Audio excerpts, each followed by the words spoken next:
فيها في النصف كرة لماسكيرانو. ماسكيرانو ستعود الكرة للبلاوغرانا عن طريق اللاعب ماكسويل.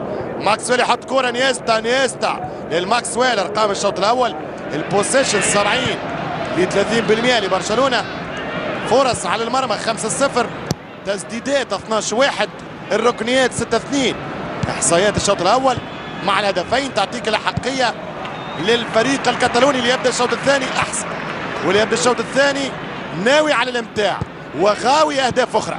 تمشي الكرة شاهي انه يفرج العالم على هذه الماكينة.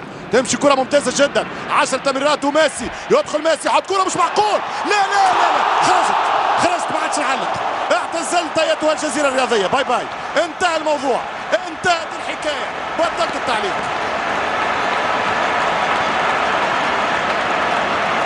وين نبطل يا ميسي؟ وين نبطل يا بارسا وانت موجودة؟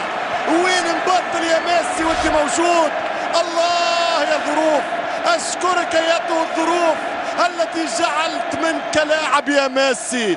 اشكر الظروف التي جعلت منك لاعب يا ميسي.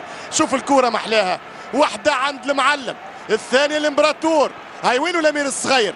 وينو الملك؟ رجع لعب، حط له باس، لعب له الثانيه، جريله، مشاله واحده اخرى، هاو عطاه، هاو رجعها له. شنو هذا؟ مش هذه كرة القدم اللي شفتها، اللي تمنيتها، اللي حكيت عليها اليوم نعلق عليها. عاودها لي، ما عادش تعاود لي اللايف، رجع لي للريبلاي، اعطيني الموسيقى، اعطيني موزار، مشى بيتهوفن، رجع تخلي الغيور بيكاسو لعب الكرة مع بيتهوفن، رجعها موزار وقال له السيمفونية الثالثة اسمها روعة البلاوغرانا. مش ممكن، مش معقول، مش ممكن. شيء يجنن، شيء يجنن، والله جننتنا يا زلمة. مش ممكن. الثالث، الهدف الثالث طريقة تدرس.